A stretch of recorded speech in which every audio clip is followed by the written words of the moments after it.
তুমি আমার সাথে কোনো মিথ্যে বলছো না তো ফাতি? জেনেব, তোমাকে কেন মিথ্যে বলবো? সারাদিন কোথায় ছিলে, কি করছিলে? মানে এই সময় তুমি কোথা থেকে এলে? আমি অফিস থেকে ডিরেক্ট এখানে এসেছি। তুমি ঠিক আছো? ঠিক নেই, আমি একদম ঠিক নেই ফাতি। আমি সব দেখেছি। এক মহিলার সাথে তোমাকে লাঞ্চ করতে দেখেছি।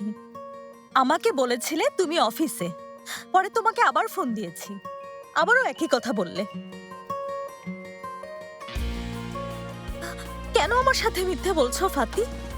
ওই মহিলার সাথে সময় কাটাতে? কোথায় ওই মহিলা? কখন আসবে এখানে বলো?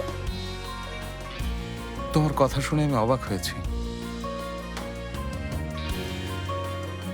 মানে আমি বাড়িতে অন্য মহিলার সাথে সময় কাটাচ্ছি, তুমি তাই ভাবছো? হ্যাঁ ফাতি, আমি তা ভাবছি, কারণ তুমি আমাকে মিথ্যে বলছো। আমার পাশে ঘুমোচ্ছ না, আমাকে সময় দিচ্ছ না, আমাকে পরিবারের কাছে রেখে এসে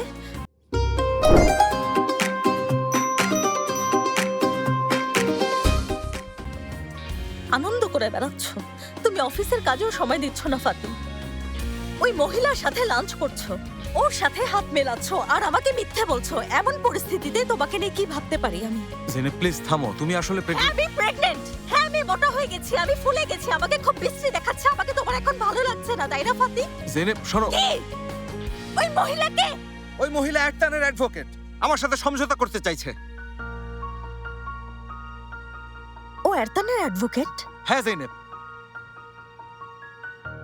যার সাথে আমি লাঞ্চ করেছিলাম বলছো, এবং যাকে আমি বাড়িতে নিয়ে এসেছিলাম ভেবেছিলে সেই মহিলা একটানের অ্যাডভোকেট। একটান আমাদের জীবন থেকে সরে যাওয়ার বিনিময়ে $1 মিলিয়ন চাইছে। আচ্ছা তাহলে আমার সাথে কেন মিথ্যে বলেছিলে? কেন বলেছিলে তুমি অফিসে আছো? জেনেব শোনো, ওই মহিলা বলল তুমি হয়তো কোনো ঝামেলা করে ফেলতে পারো, সেই কারণে তোমাকে বিষয়টা জানাইনি। এই বিষয়টা আমি একা সামলাতে চেয়েছিলাম। হ্যাঁ, তোমাকে পরিবারের কাছে নিয়ে গিয়েছিলাম কারণ এখানে থাকতে পারছিলে না। দেখো না, এখানে সবসময় তুমি একটানের ভয়ে আতঙ্কিত হয়ে থাকো। হ্যাঁ জেনেব, আমি তোমার পাশে ঘুমাই না, কারণ আমি আমার সন্তানের কোনো ক্ষতি করতে চাই না। ঘুমের ঘরে যদি আঘাত লাগে, অথচ তুমি ভাবছো আমি তোমাকে ধোঁকা দিচ্ছি।